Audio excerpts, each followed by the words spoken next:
for many, many years, like even in The Hostage where I shot, I'm reading foot candles, clear down to 8 foot candles, shooting with ASA 25 Eastman. And when you think about your keying, and if I'm shooting clear down to 8 and I have to key, probably not over 30 foot candles, I could go up to 75, 80 foot candles max before the blacks start going green, you know, the darker. So going from that, where I measure every light, like right now, if I were to be shooting 35, I'd have to have some fill here if I'm camera. But the back cross light is too hot. It's too much of it coming to the camera, so we'd have to move it about 6 or 7 inches off this way. Now, reading every single light, like I'll use The Hostage for an example, because we had created a studio in a great big auditorium, barn actually, a big hall where they had fairs and so on.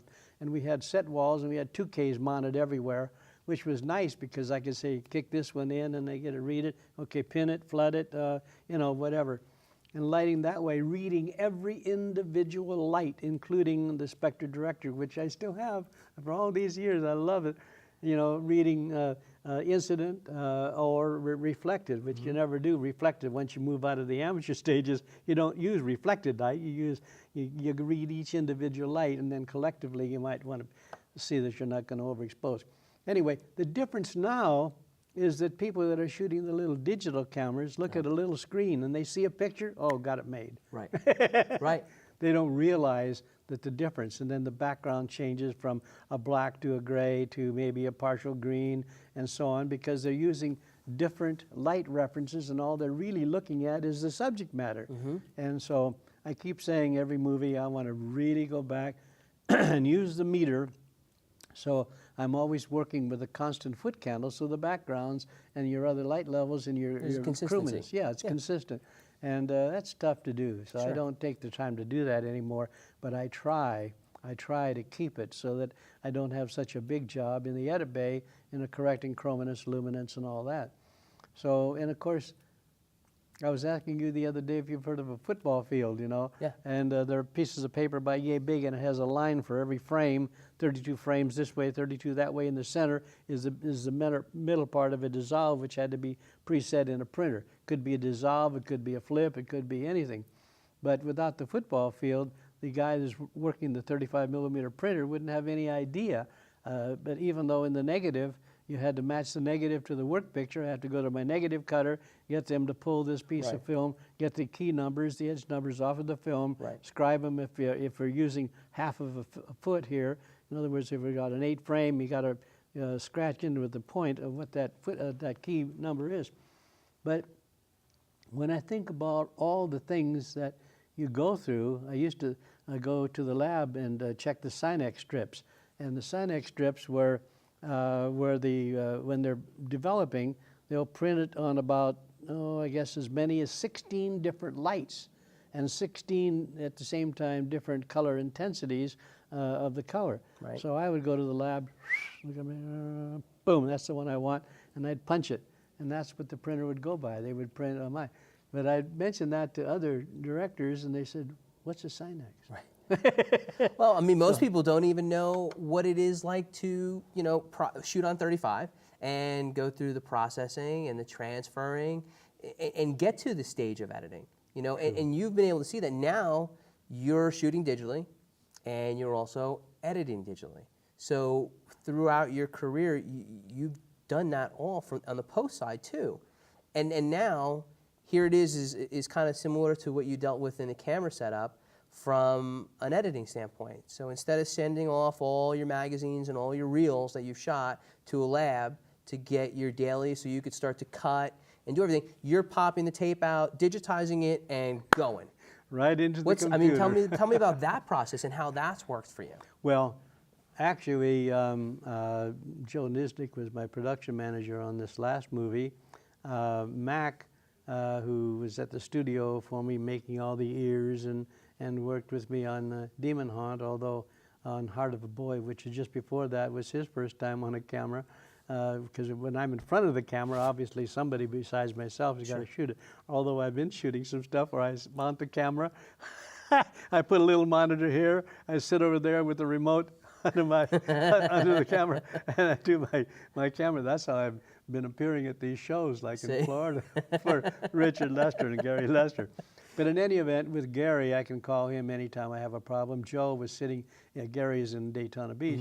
Joe was sitting in the Bay with me a lot. But then again, I had basically edited the movie before he came in, but there were a lot of things that needed altering.